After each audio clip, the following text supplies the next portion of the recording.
Chris, how do you feel just in general, like now preseason is pretty much over, like what you accomplished in terms of what you wanted to get done to get ready? Yeah, feels good. I mean, this is an extremely important 3 days. Today was an outstanding day of practice. Really enjoyed it. Guys were locked in, super sharp, just what we needed. I would feel pretty good about preseason in the sense that like you always come into it with one plan.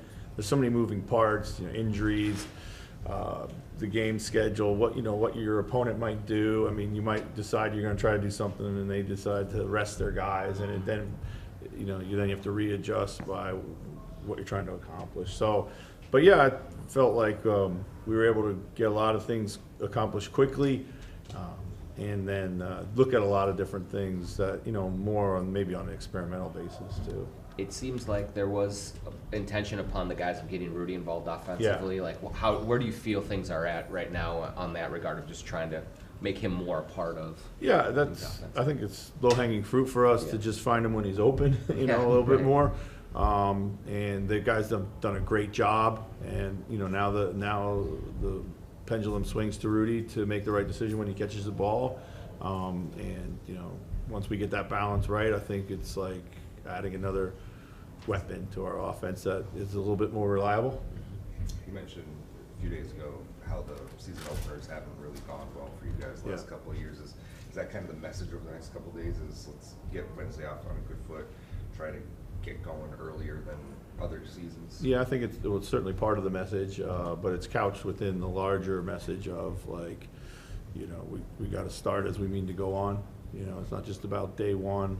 Of course, it's a big game. Everybody's excited, and Portland's going to be, super amped up for it too. So, but we got to be able to play consistently at a high level, and that's a mindset thing as much as anything else. So. Johnny obviously earned the two-way spot. It was announced yesterday. Shooting kind of jumped off the screen, but what else did Johnny do in camp that kind of earned that spot for him? He played super well within the structure. He stayed patient for his opportunities offensively. He fits in a lot of things that we do. Defensively, I thought he really competed, put his body out there. And he showed willingness to defend and get a little bit better, and I think that's a good place to start for him to become even better then. When it comes, go ahead. Chris, I was going to say, you got a lot of games logged now as the head coach. How is it different for you when you know your players, you understand the ebb and flow of the season, you've been doing this a long time now. How is it different for you as a veteran head coach as opposed to when you first? Honestly, right now, I think it's not different. I mean, the beginning of the season always brings the same amount of excitement, same amount of positive anxiety. The negative anxiety comes in the middle of the season, but the positive anxiety is not. But I think what I've learned is this is a marathon. So you really have to kind of stay as even keeled as possible, and what your team's capable of, and if they're not playing that way, you got to try to push the right buttons to get them back. But the way our guys are built, we know that they'll always kind of figure it out. So rebounding can sometimes crop up as you say, bugaboo sometimes for this team with the added emphasis of wanting to get out of transition. Is there a different balance you're trying to strike with committing guys to the rim versus getting out? How's that calculus kind of shifted this year? I think the calculus of rebound has shifted, that you have to rebound more on the perimeter than you do on the interior. There's got to be a more concerted effort to kind of seal up on the perimeter.